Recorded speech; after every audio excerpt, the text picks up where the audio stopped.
This video is not sponsored by Audible. If you've been working on sticking to a reading habit at any point, you may have picked up a book or two and attempted to make your way through it, only to realize that a week later, the only progress you've made is getting through a few pages and possibly getting a nice accessory for your nightstand. You'd be surprised to know that this is what happens to me pretty much all the time. I keep telling myself that I'm going to make it through the book because I want to immerse myself and learn, but it just doesn't happen.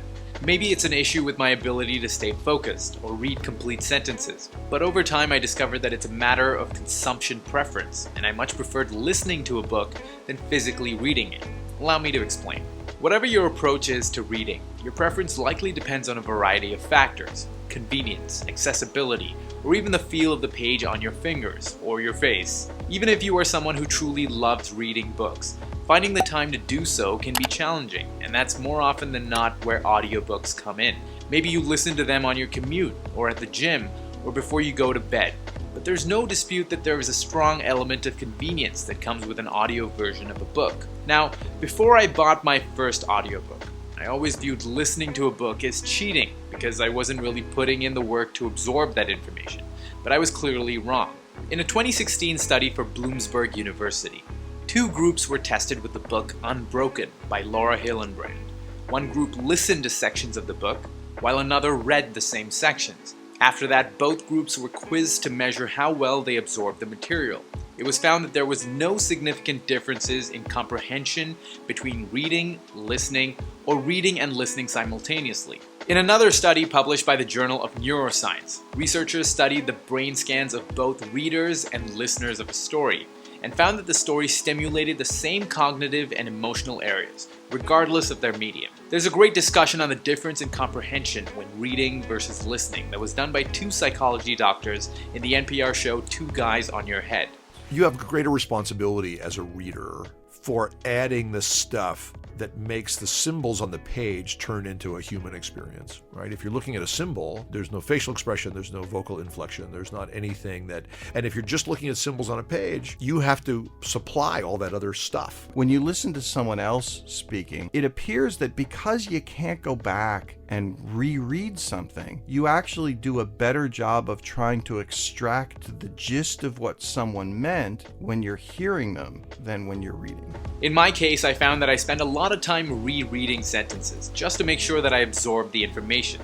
Can't tell you how much I judge myself for this, but psychology professor Daniel Willingham, an author of Kids Who Read, actually found that about 10 to 15% of eye movements during reading are actually regressive, meaning the eyes are going back and rechecking words when you've read them. If you're like me and read a ton of nonfiction, you're likely to ingest all of that information and derive value from it as fast and efficiently as you can.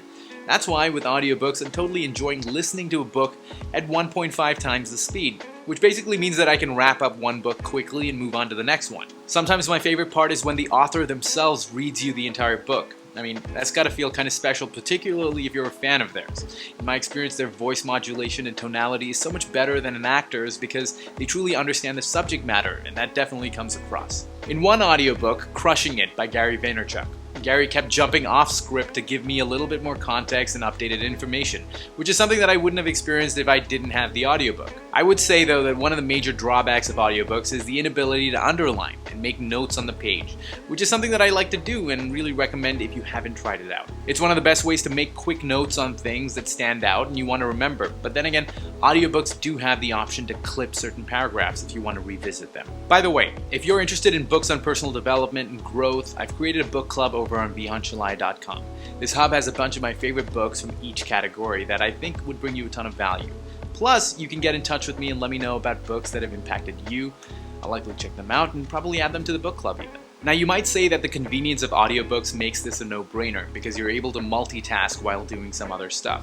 But make no mistake that if you're multitasking and your mind is elsewhere, you're likely not retaining much of the information even if it's something trivial like driving or doing the dishes. So just try to find a good time where you can focus if you want to effectively recall that information. What I finally come to understand is that reading and listening to an audiobooks are two different paths that lead to the same destination. While the experience of consumption might differ, the content remains the same, with neither approach being significantly different from the other. At the end of the day, all of this comes down to what you prefer. And if listening to audiobooks is your preferred method of storytelling or information consumption, you're really not cheating at all. In fact, you're likely just being a smart reader, listener. Thanks so much for watching. Don't forget to like this video and subscribe to the channel for more from me every single week. See you next time. Bye-bye.